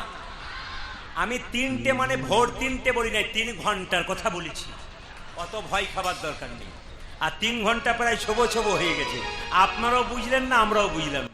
হাত তুলে যশোদার দুলাল, বাজে রাখাল, বৃন্দাবন মনোহারি। ও তুমি যশোদার দুলাল, ব্রজের রাখা, বৃন্দাবন ঘন হারে। যশোদার দুলাল, বাজে রাখাল, বৃন্দাবন মনোহারি। যশোদারি দোলা, ব্রজের রাখা, বৃন্দাবন মন সবাই তালি দিয়ে। হারি। গোপী জানা বল্লভ রাধিকা রামা, গোপী জন বল্লভ রাধিকা রমন, গোপী জন বল্লভ রাধিকা রামা। হে প্রাণ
বল্লভ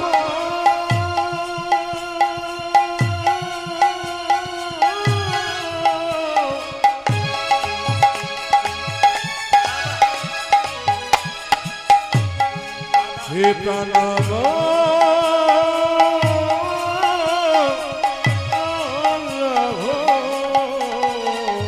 গোপী জন বল্লভ রাধিকা রমন গোপী জন বল্লভ রাধিকা রামা, গোপী জন বল্লভ রাধিকা রমন, চিত্ত বিত্ত মনোহারি, বৃন্দাবন মনোহারি।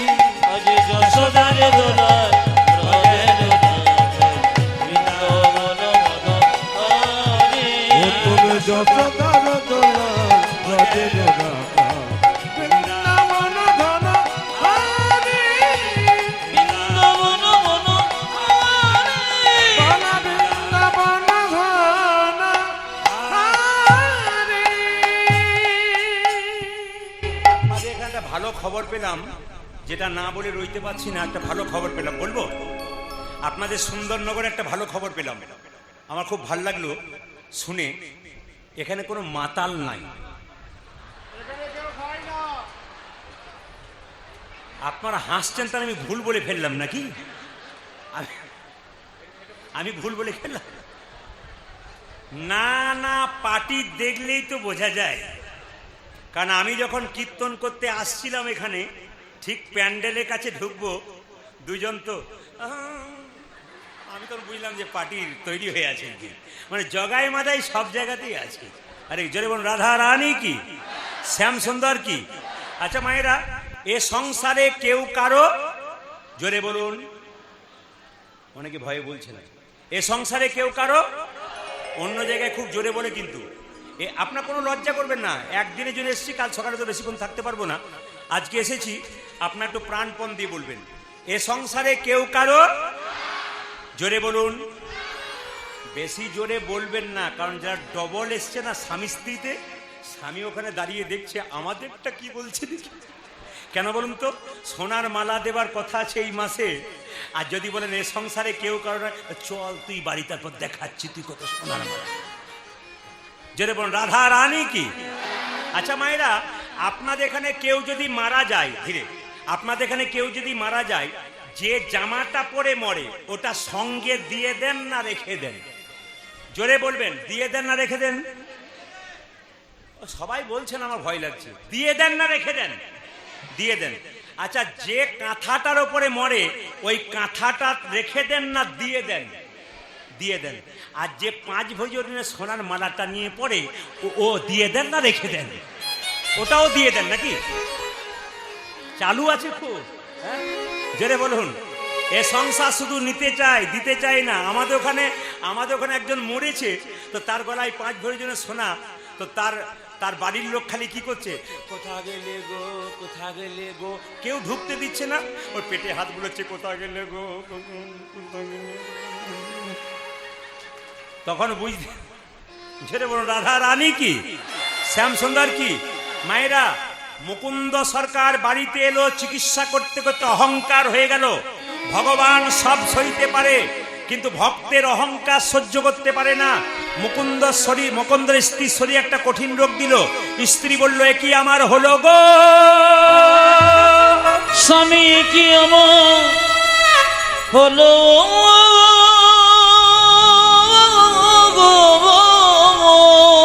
আমার সর্বাঙ্গ যেন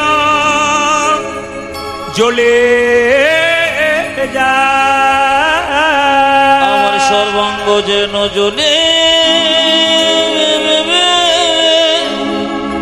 জ্বলে যায়। এ কি আমার হলো গো, এ কি আমার হলো হলো গো। কবিরাজ, আজ সরস্বতী পুজোতে তোমার ছেলে হয়েছে। মায়েরা, মুকুন্দ দাসেরই তাহা আনন্দিত মন, আজি মুকুন্দ দাসে তাহা আনন্দিত মন, মুকুন্দ দাসেরই তাহা আনন্দিত মন। পূজাতে মুকুন্দ দাসের তাহা আনন্দিত মন। আমার সরস্বতী পুজোতে ছেলে হয়েছে, আনন্দ ধরে না, আনন্দ ধরে না, আনন্দ ধরে না, তাদের আনন্দ ধরে না। মুকুন্দ দাসের মনে আনন্দ ধরে না, মুকুন্দ দাসের মনে আনন্দ ধরে না, মুকুন্দ দাসের মনে পুত্র বদন হে, মুকুন্দ দাসের মনে পুত্রবদন ঘেরে, মুকুন্দ দাসের মনে পুত্রবদন আজি ঘেরে, মুকুন্দ দাসের মনে পুত্রবদন আমার মুকুন্দ দাসের মনে আনন্দ ধরে না। আজি মুকুন্দ দাসের আজি আনন্দিত মন। মুকুন্দ দাসের আজি আনন্দিত মন। আচ্ছা আচ্ছা, আপনারাই বলুন, বাচ্চা জন্ম নিলে মুখে কি দিন? জোরে বলুন, মুখে কি দিন? নিম পাতা। আপনারা মধু দিন, আমাদের সব নিম পাতা শুরু করেছে, আপনারা করুন। মধু দিলে নাকি ছেলে মিষ্টি মিষ্টি কথা বলে। এইদিকে দেখান, এইদিকে, মধু দিলে নাকি ছেলে মিষ্টি মিষ্টি কথা বলে। আচ্ছা বলুন তো মায়েরা, মধু দিলে যদি ছেলে মিষ্টি মিষ্টি কথা বলে, আপনার ছেলেরা মিষ্টি মিষ্টি কথা বলে? জোরে বলুন, বড় হয়ে বলে? বলে না। কেন বলে না বলুন তো? মধু দেওয়ার নিয়ম আছে। কোন সময় মধু দিতে হয় এটা আগে জেনে নিন। আগামীতে যাদের বাড়িতে বাচ্চা হবে, সেই মায়েরা, সেই ঠাকুমারা যারা হবেন, বাবারা যারা আছেন, তারা জেনে যান মধু কোন সময় দেয়। বাচ্চা জন্ম দিলে মধু দেয় কেন না, ছেলে জন্মের পরে মায়ের দুগ্ধ পান করতে পারে না, তাই মধু দিয়ে কান্না বন্ধ করে। মিষ্টি কথা জেনে নয়। হিন্দু ধর্ম কি এবং কেন, বইটার নাম লোকনাথ কবিরাজ লিখেছে। ওই বইটাতে লেখা আছে কখন মধু দিলে বাচ্চা মিষ্টি মিষ্টি কথা বলবে। বলবো না, বাদ দিয়ে দেবো, না বলাই ভালো। এরপরে 1 বছর এসে বলে দিয়ে যাবো, না আজকেই বলবো। আচ্ছা বলেই যায়, বলছে বাচ্চা জন্ম নেবার পর 1 মাস পর অসচ গৃহ থেকে নিয়ে গিয়ে তাকে স্নান করিয়ে যদি মন্দিরে শুইয়ে দিয়ে ভগবানের কাছে প্রার্থনা করেন তার মুখে একটু মধু দিয়ে, হে প্রভু আমার ছেলে যেন মিষ্টি মিষ্টি কথা বলে, আপনি দেখে নেবেন আপনার ছেলে মিষ্টি মিষ্টি কথা বলবে। আপনারা ইতিমধ্যে কেউ করেন নাই, এই জন্য কীর্তন শুনতে আসতে হয়। কিছু জানবেন, কিছু মানবেন, আপনার জীবনে লাভ আছে। কি বললাম? বাচ্চার জন্মের পরে 1 মাস পর অসচ গৃহ থেকে নিয়ে গিয়ে স্নান করিয়ে তার মুখে মধু দেবেন, দেখবেন বাচ্চা মিষ্টি মিষ্টি কথা বলবে। আর একটা কথা বলেছে, বাচ্চার যেদিন অন্নপ্রাশন মুখে ভাত, সেদিন যদি বাচ্চাকে স্নান করিয়ে মুখে অন্নপ্রাশন করার আগে যদি একটু মধু দিন, তাহলে তার ছেলে নাকি মিষ্টি মিষ্টি কথা বলবে। তো মুকুন্দ সরকারের ছেলে যেদিন জন্ম নিল, সরস্বতী পুজোর দিন মধু কোথায় পাবে? তাই কি করলো?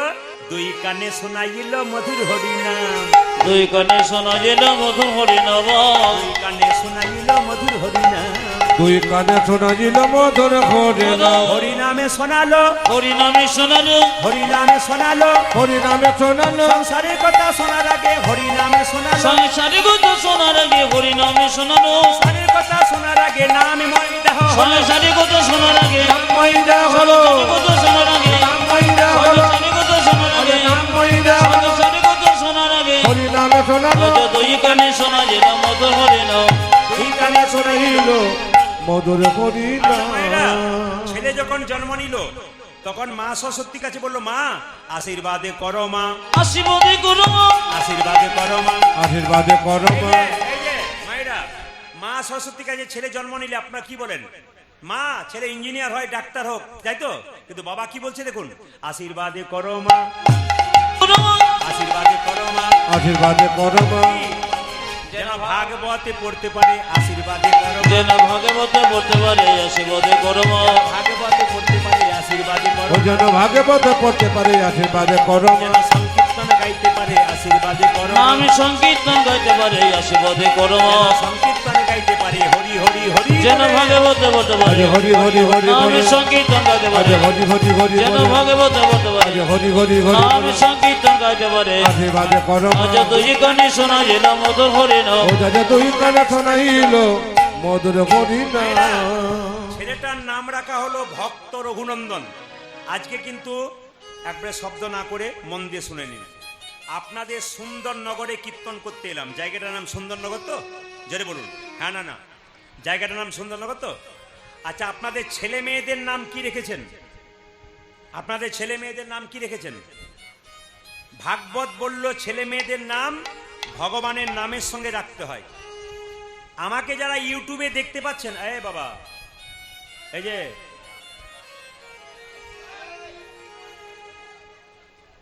আমাকে যারা ইউটিউবে দেখতে পাচ্ছেন, কত বছর দেখছেন জোরে বলুন? 5 বছর, 7 বছর, 8 বছর, তাই তো? তার আগে কি আমি কীর্তন করিনি? তার আগে আমি দুমকা জেলা যে রয়েছে ঝাড়খণ্ড, ওই এলাকা আসতে, ওই এলাকায় প্রচুর গান করেছি, শুনবেন মন দিয়ে। সব জায়গাতে কীর্তন করতে গেলে এক ব্যক্তি সামনে বসে কীর্তন শুনতেন। আমার দিকে তাকান, ওইদিকে নয়, কীর্তনটা এইদিকে হচ্ছে। এক ব্যক্তি সামনে বসে কীর্তন শুনতেন। আমি আবার বললাম, কীর্তন চলাকালীন আপনারা পয়সা দেওয়াটা বড় কথা নয়, কীর্তন শোনাটা বড় কথা। বারবার বললাম। তাই কীর্তন চলাকালীন আসরে এসে এমন কিছু করবেন না, পয়সা দেখাবেন না যে পয়সা দিচ্ছি। আপনি ভক্তি ভরে কীর্তন শুনুন, এটা হচ্ছে আসল। আপনাকে ভক্তি ভরে কীর্তন শোনার জন্য জায়গাতে আনা হয়েছে।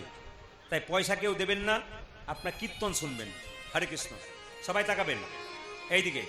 এই ভক্তিটা এখানে না দেখিয়ে গোবিন্দের মন্দিরে দেখানো ভালো। পয়সা দিয়ে ভক্তি নয় মা, ভক্তিটা ভেতরে। সবাই তাকাবেন, কি বললাম জোরে বলুন। রাধা রানী কি, শ্যামসুন্দর কি। আপনাদের ঝাড়খণ্ডে একটা জায়গাতে প্রতি বছর কীর্তন করতে যেতাম। এক ব্যক্তি প্রতি বছর কীর্তন শুনতে আসতো। ওকে বলতাম, আপনার স্ত্রীকে কীর্তন শোনালেন না? আপনার স্ত্রী কি নাই? বলছে, আমার স্ত্রী বলছে আমার ছেলে মেয়ে হয় না, আমি কীর্তন শুনবো না। মায়েরা বলছে, আমার ছেলে মেয়ে হয় না, কীর্তন শুনবো না। প্রদীপবাবু, আপনি আশীর্বাদ করে দিন যেন আমার ছেলে মেয়ে হয়। আমি বললাম, আমি বললে কি আর হবে? ঘর ভেঙেছে, তোমার দরখাস্ত তুমি করবে, আমি করবো কেন? ও তখন বলছে, আপনি বললেই হবে। কিছু মনে করবেন না মা, বলে দিয়েছি তোমার ছেলে হবে, আর 1 বছর পরে কথাটা আন্দাজে লেগেও গেছে, ছেলে হয়ে গেছে। কীর্তন শুরু হয়েছে, ওই পরের বছর গেছি, আর এসে বলছে প্রদীপবাবু ছেলে হলো। বললাম যাক, নাম কিন্তু আপনাকে রাখতে হবে। আমার নাম কি রাখবো, কোন দিন জন্ম নিয়েছে, কি বার জন্ম নিয়েছে, তিথি কি ছিল বলো, আমি নাম রাখবো। সবকিছু বললো, শেষে বললাম তোমার ছেলের নাম রাখলাম দিগম্বর। বাহ, দারুণ লেগেছে। দারুণ নাম সুন্দর। রেখেছে। ও মায়েরা 2 বছর ওইদিকে কীর্তন করতে যায় নাই, আবার 1 বছর গেছি, এসে বসে আছে। শেষে কীর্তনের শেষে বলছে প্রদীপবাবু এবছর আর একটি হলো। তো হয় না তোমার যে লাইন ধরেছে, হ্যাঁ? বলছে এই বছর আর একটি হলো, নাম কিন্তু আপনাকেই রাখতে হবে। বললাম দেখো এবছর বলো কোন সময় তোমার ছেলে জন্ম নিয়েছে, সবকিছু বললো। বললাম তোমার ছেলের নাম রাখলাম কৃষ্ণ দাস। চলবে না। বলছে চলবে না, বলে কেন, ভালো নয়। ম্যাচিং নাম চাই, ম্যাচিং। মানে দিগম্বর পেছনে যেন বর থাকে। বর বর মায়েরা শাড়ি টাড়ি কেনেন না, ম্যাচিং কেনেন না, সবকিছু বলে হ্যাঁ না বাজারে গিয়ে, তো বলছে যেন ছেলেটার পেছনে বর থাকে। বললাম তাহলে ম্যাচিং যদি করতে হয়, বড় ছেলেটার নাম রেখেছি দিগম্বর, হ্যাঁ। এই ছেলেটার নাম রাখলাম নটম্বর। দারুণ লেগেছে। বলছে দারুণ রেখেছেন মায়েরা। আবার 2 বছর পরে কীর্তন করতে গেছি, কীর্তন শুনতে শুনতে শেষে বলছে প্রদীপবাবু এবছর আর একটি হলো। এই রে কঠিন ব্যাপার। তোমার হয় না যে তোমার 3টে হয়ে গেল। হ্যাঁ। হ্যাঁ? এইদিকে এবার বলছে নাম রাখতে হবে। বললাম ম্যাচিং নাম রাখবো না এমনি রাখবো? বলছে না ম্যাচিং নাম রাখো। বললাম নাম রাখলাম দিগম্বর নটম্বর, এবারটার নাম রাখলাম শীতম্বর। সুন্দর। বলছে দারুণ নাম। আমি বললাম দেখো ভাই আর আমার বর নাই, ম্যাচিং নাই, তুমি আর এসো না, এবার হলে অন্য জায়গায় যেও।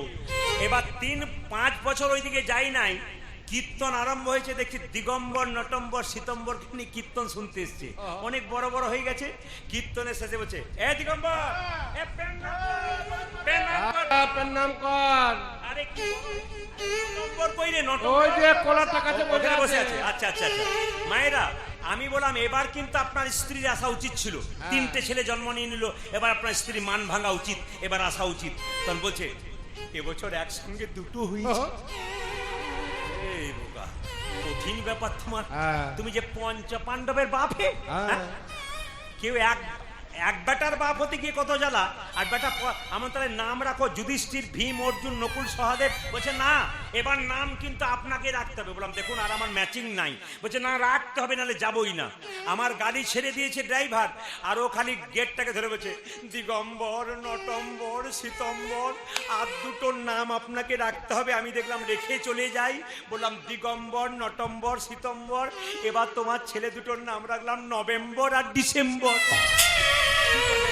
রাধা রানী কি, শ্যাম সুন্দর কি, মদন মোহন কি, এই ছোট্ট ছেলেটা রঘুনন্দন আস্তে আস্তে বড় হলো, আর গাইতে লাগলো। সবাই হাত তুলে গাইবে একসঙ্গে, শ্যামল তনু একসঙ্গে হাত তুলে দিয়ে একসঙ্গে সবাই মিলে আনন্দ করে, খুব সুন্দর করে তালি দিয়ে, বাহ সুন্দর করে সবাই।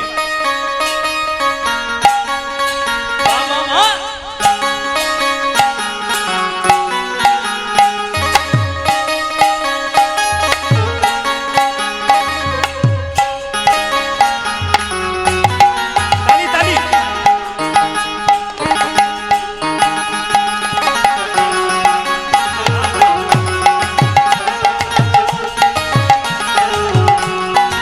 একসঙ্গে।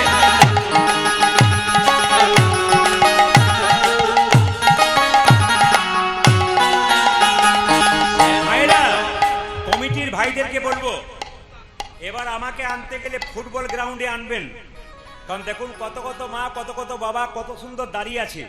যারা জায়গা পেয়েছে জায়গার অবহেলা করবেন না। দেখুন কতজন ঘন্টার পর ঘন্টা দাঁড়িয়ে কীর্তন শুনছে, অনেকে দেখতেই পাচ্ছে না, কতজন ঘুরে চলে গেল জায়গা পেল না। আপনার জায়গা পেয়েছেন মানে আপনার ভাগ্যবতী ভাগ্যবান।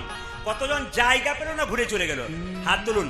শ্যামল তনু যে হলো আবির লাল, বাবা আবির লাল হোলি খেলেছে আমার ব্রজের। শ্যামল তনু যে হলো আবির লাল,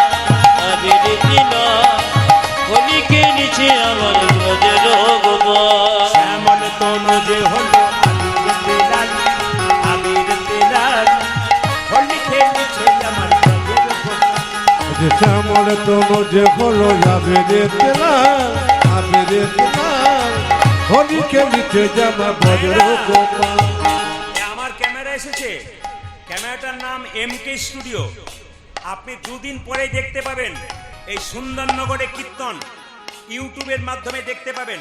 MK স্টুডিও সার্চ করবেন, দেখবেন, দেখতে পাবেন আপনারা কেমন তালি দিচ্ছেন। যদি কেউ তালি দেন তাহলে তালিটা দেখতে পাবেন কেমন তালি দিয়েছেন, আর যদি কেউ না দেন তাহলে বলবেন দিদি আমি দিই নাই, আমার হয় নাই গো, এর জন্য বলতে না হয়। হাত তুলুন, হাত তুলুন। শ্যামল তনু যে হলো আবিরেতে লাল, আবিরেতে লাল, হোলি খেলেছে আমার গজল। শ্যামল তনু যে হলো আবির লাল, আবির লাল, হোলি খেলেছে আমার ব্রজের গোপাল।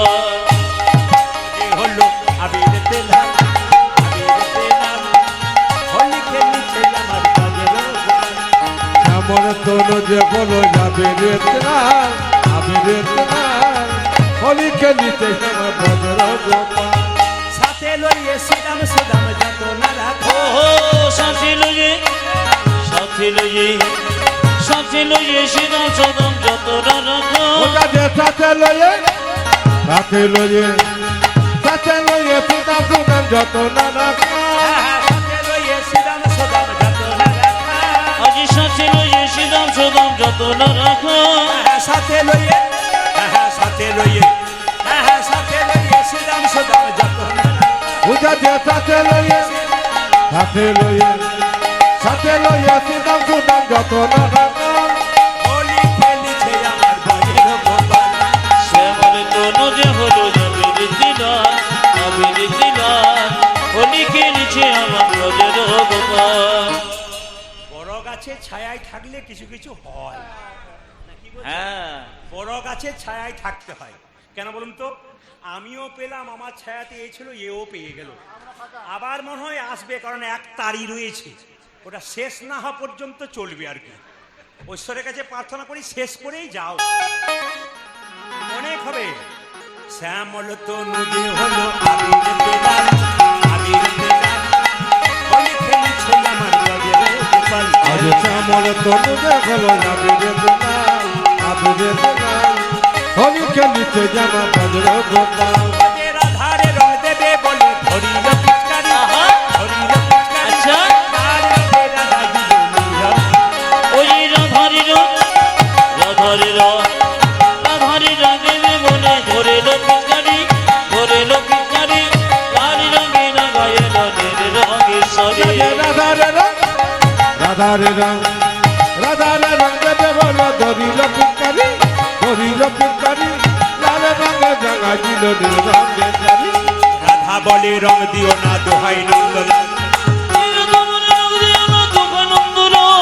রাধা বলে রং দিও না দোহাই নন্দলাল, আজ রাধা বলে রং দিও না দোহাই নন্দলাল। হোলি খেলিছে আমার ব্রজের গোপাল। শ্যামল তনু যে হলো আবির লাল, আবির লাল, হোলি খেলেছে আমার ব্রজের গোপাল। তনু যে হলো আবিরের লাল, তাই গৌর হরে। শ্যামল তনু যে হলো আবির লাল, হোলি খেলেছে আমার ব্রজের গোপাল। শ্যামল তনু যে হলো আবিরের লাল, হোলি খেলিতে জামা ব্রজের বজ্র গোপাল। রাধা রানী কি জয়। তাই আপনাদের কাছে নিবেদন রইল মায়েরা, এই তুলসীর কথা বললাম, অম্বুবচীর কথা বললাম, আপনার সবাই হাততালি দিয়ে একটু তুলসীর মন্ত্রটা জপ করে নিন, হাত তুলে সবাই মিলে একসঙ্গে। নামা নামা তুলসী, হাত তুলে। কৃষ্ণ প্রেয়সী, রাধা কৃষ্ণের সেবা পাবো এই অভিলাষী। নম নম তুলসী, কৃষ্ণ প্রেয়সী, রাধা কৃষ্ণের সেবা পাবো এই অভিলাষী। নামা নামা তুলসী, কৃষ্ণ প্রেয়সী, রাধা কৃষ্ণের সেবা পাবো এই অভিলাষী। ওজা যে নম নম তুলসী কৃষ্ণ প্রিয়সী, রাধা কৃষ্ণের চরণ পাবো এই অভিলাষী। যে তোমার নাম নাই মনোবাঞ্ছা পূর্ণ হয়, যে তোমার নামে লাগে মনোবাঞ্ছা পূর্ণ হয়। যে তোমার নাম লই মনোবাঞ্ছা পূর্ণ হয়, যে তোমার নাম লই মন মানসা পূর্ণ হয়। কৃপা করে কর মোরে বৃন্দাবনবাসী। যে তোমার নামে লাগে মনোবাঞ্ছা পূর্ণ হয়, কৃপা করে করমরি বৃন্দাবনবাসী। নামা নামা তুলসী, কৃষ্ণ প্রেয়সী, রাধা কৃষ্ণের চরণ পাবো এই ওজা অভিলাষী। যে নম নম তুলসী কৃষ্ণ প্রিয়সী, রাধা কৃষ্ণের সেবা পাবো এই অভিলাষী। আমরা আমরা একবার আপনাদের বলাবো, আপনারা বলুন তো সবাই একসঙ্গে, এরা বলবে না, বলুন নম নম তুলসী কৃষ্ণ প্রেয়সী, রাধা কৃষ্ণের সেবা পাবো এই অভিলাষী। বলুন নম নম।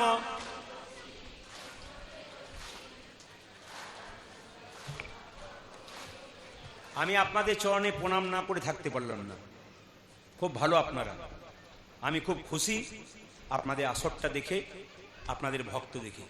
প্রতিটি আসরে যেমন সুন্দর করে কীর্তন করে, এই ক্যামেরার মাধ্যমে দেখবে। আমাকে কিন্তু অনেক জেলাতেই বলে আপনি ঝাড়খণ্ডে তো প্রচুর গান করেন, ওরা কীর্তন বুঝতে পারে, হিন্দি বলে না, আপনি দেখবেন একদিন ক্যামেরাতে। আজকে বললাম আমি ঝাড়খণ্ডের সুন্দরনগরে গান গাইছি, এই ক্যামেরার মাধ্যমে হচ্ছে। আপনার মায়েদের একটু শব্দটা শুনুন, যারা বাইরে লাখ লাখ লোক শুনবে, এই গানটা লাখ লাখ লোক শুনবে, দেখবেন গোটা ভারতবর্ষ নয়, পৃথিবীর সবাই শুনবে। আপনার হাত ওঠান এবং বলুন নম নম তুলসী কৃষ্ণ প্রেয়সী, রাধা কৃষ্ণের চরণ পাবো এই অভিলাষী। আরেকবার বলুন নম নম। ক্যামেরা ঘোরাও।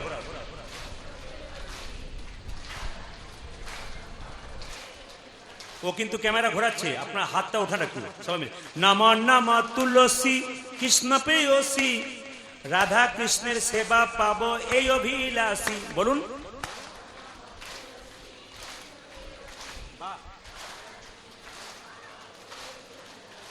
ওগো যে তোমার নাম লই মনোবাঞ্ছা পূর্ণ হয়। বলুন যে তোমার নাম লই মনোবাঞ্ছা পূর্ণ হয়, কৃপা করে কর মোরে বৃন্দাবনবাসী, কৃপা করে কর। বলুন যে তোমার নাম লই মনোবাঞ্ছা পূর্ণ হয়, যে তোমার নাম লই মনোবাঞ্ছা পূর্ণ হয়, কৃপা করে কর মোরে বৃন্দাবনবাসী। বলুন ও যে নম নম তুলসী কৃষ্ণ প্রেয়সী, রাধা কৃষ্ণের সেবা পাবো এই অভিলাষী। বলুন নম নম তুলসী কৃষ্ণ প্রেয়সী। বা এবার তালে তালে ও যে নম নম তুলসী কৃষ্ণ প্রেয়সী, রাধা কৃষ্ণের কৃপা পাবো এই হরি হরি বল।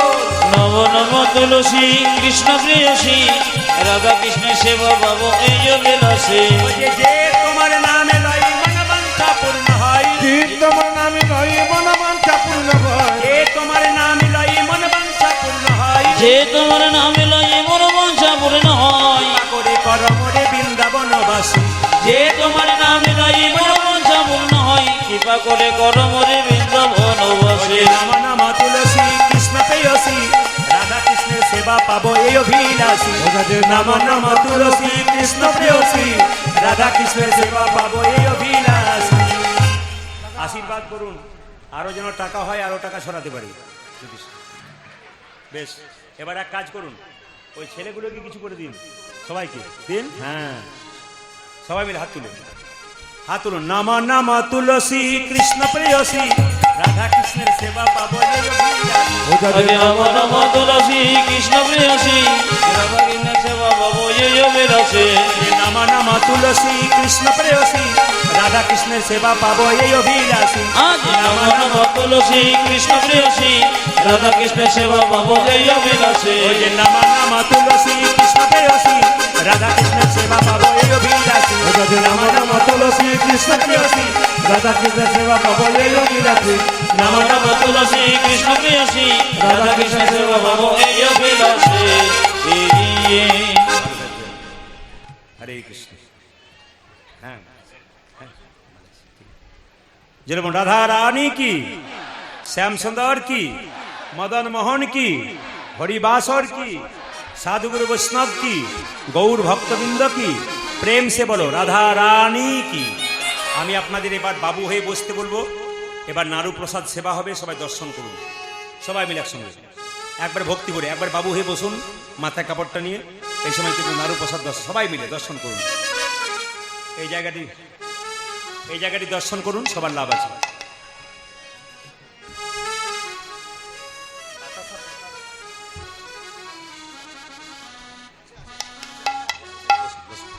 সবাই মিলে বসুন একবার ভক্তি ভরে, যারা প্রসাদ নেবেন একবার ভক্তি ভরে। রঘুনন্দন বড় হলো, সে রঘুনন্দন গোপীনাথকে নাড়ু খাবে। কত বয়স? 5 বছর। কত বয়স বললাম মায়েরা, জোর বলুন। 5 বছর। একটা 5 বছরের ছেলে গোপীনাথে পুজো করবে, তার বাবা পুজোটা শেখাচ্ছে। সবাই দর্শন করুন। মামা, আপনারা যখন বাতাসা নেবেন, আমার কমিটির ভাইরা, হ্যাঁ, আপনাদের কাছে বাতাসা হরির লুট দিয়ে দেবে। যদি কেউ দুটো পান না, কাউকে একটা দেবেন পাশের জন্য। এরকম ভেবেন নেবেন না আপনি দুটো পেয়ে গেলেও পেলো না, তা বললে হবে না। আপনি যদি কাউকে দেন না, এটা আনন্দ আছে মায়েরা। দিলে আনন্দ, নিলে আনন্দ নয়। কাউকে খাইয়ে আনন্দ, কারো বাড়িতে খেয়ে আনন্দ নয়। কাউকে যদি খাওয়ান আনন্দ। প্রণাম নিয়ে যত আনন্দ, প্রণাম দিয়ে তার চাইতে বেশি আনন্দ। দেখে নেবেন, নিয়ে যত আনন্দ তার চাইতে দিয়ে বেশি আনন্দ। দেবেন, নেবার চাইতে বেশি দেবেন। যত দেবেন তত পাবেন। সবাই লক্ষ্য করুন। তার বাবা পুজো করছে মুকুন্দ, আর ছোট্ট সে দিচ্ছে। মামা অন্তর মন্দিরে মন্দিরে তুমি জাগো জাগো জাগো। সবাই সবাই বলবে। মদন কৃষ্ণ গোপাল, মদন কৃষ্ণ গোপাল। উলুধ্বনি উলুধ্বনি। মম অন্তর মন্দিরে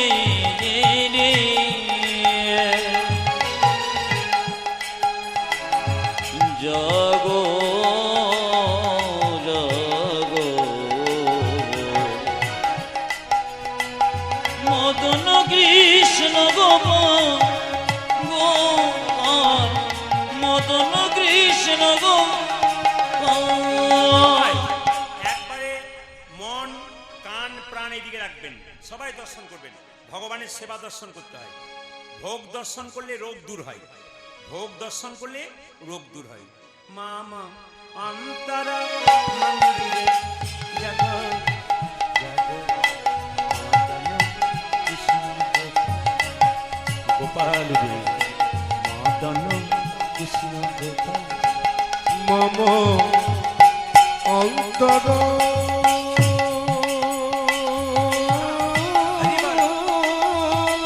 হরে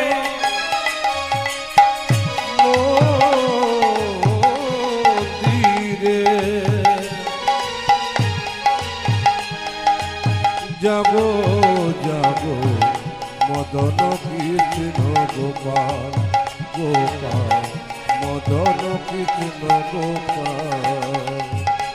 লয়ে রাধা বামে এসো ব্রজধামে, নজির ধবনে এসো ব্রজ ধামে। লয়ে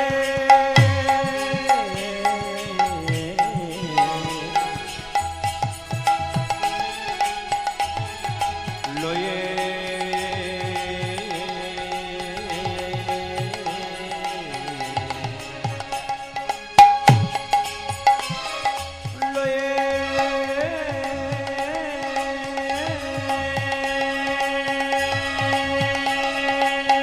বলে হারিয়ে হাঁটবেন। হে প্রাণ দারুণ চালাচ্ছে। আশীর্বাদ করুন, দারুণ।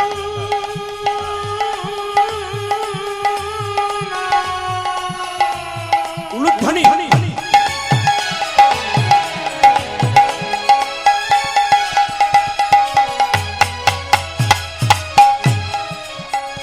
হে প্রাণ বল্লভা,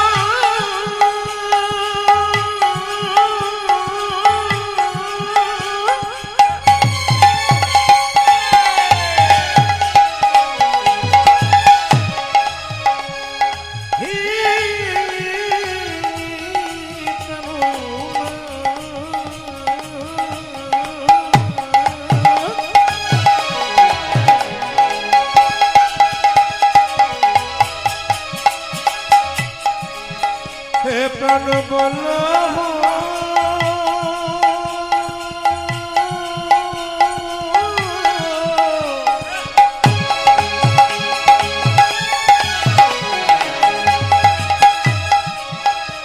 হে প্রাণ বল্লভ,